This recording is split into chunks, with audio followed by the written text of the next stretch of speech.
முக்கியமான பழச்சாறு அப்படின்னு பார்த்தோம்னா மாதுளை. நம்பர் 1 மாதுளை. ஏன்னா கிட்னி பேஷண்ட்ஸ் நிறைய பேருக்கு ஹீமோகுளோபின் லெவல் குறைஞ்சிக்கிட்டே வந்துடும். அப்போ ஹீமோகுளோபின் லெவல் குறையக்கூடாது, பிபி நார்மலாக மெயின்டைன் ஆகணும், கிட்னி ஃபங்க்ஷன் திரும்ப ரிஜுவினேட் ஆகிறதுக்கு உங்களுக்கு மாதுளை. இப்போ நல்ல நாட்டு மாதுளையை ரொம்ப தண்ணி சேர்க்க வேண்டாம், அதை அரைச்சி எடுத்து ஃபில்டர் பண்ணிவிட்டு ஒரு 100 ml போதுங்க. அதை விட அதிகமாக தேவை கிடையாது. 100 ml அளவுக்கு மாதுளை சாறு ஃபஸ்ட்டு எடுத்துக்கலாம்.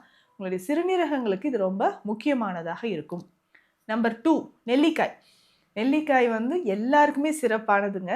நெல்லிக்காயோட நம்ம என்ன பண்ணலான்னா ஒரு 4-5 புதினா இலைகள், நிறைய சேர்க்காதீங்க, ஒரு 4-5 இலைகள் சேர்த்து அரைச்சி 100 ml போதும். வேறு எதுவுமே வேண்டாம். இது கூட வேறு எதுவுமே நீங்கள் சேர்க்கக்கூடாது.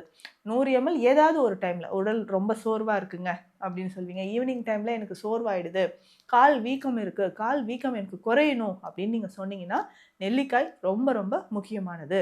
நெல்லிக்காய் சாறு நீங்கள் பருகலாம். நம்பர் 3 மூன்றாவது ஜூஸ் என்ன அப்படின்னு பார்த்தோம்னா பப்பாளி. பப்பாளி என்ன டாக்டர் பண்ணலாம்? நீங்கள் அப்படியே கூட சாப்பிடலாம்.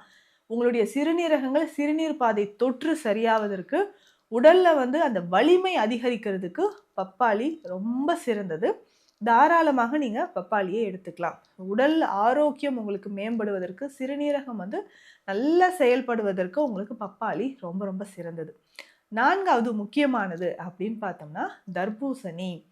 இந்த தர்பூசணின்னு சொல்கிறது நல்ல ஒரு நீர்ச்சத்து நிறைந்ததுங்க. சிறுநீரகங்களுக்கு முக்கியமாக அந்த ஃபில்ட்ரேஷன் ரேட் இன்க்ரீஸ் ஆகிறதுக்கு. ஏன்னா ஏற்கனவே சிறுநீரகம் ஒரு நீர்த்துவம் நிறைந்த ஒரு ஆர்கன், நீர் பூதத்தை சேர்ந்தது. உடலில் அந்த நியூட்ரிஷன் குறையும் போதோ, ஃப்ளூயிட்ஸ் குறையும் போதோ தான் சிறுநீரக பாதிப்பு அதிகமாக ஏற்படுது. இதை சரி செய்கிறதுக்கு நீங்கள் ரெகுலராக என்ன பண்ணலான்னா இந்த எடுத்துக்கோங்க, தர்பூசணி ஜூஸாக நம்ம பயன்படுத்திக்கலாம்.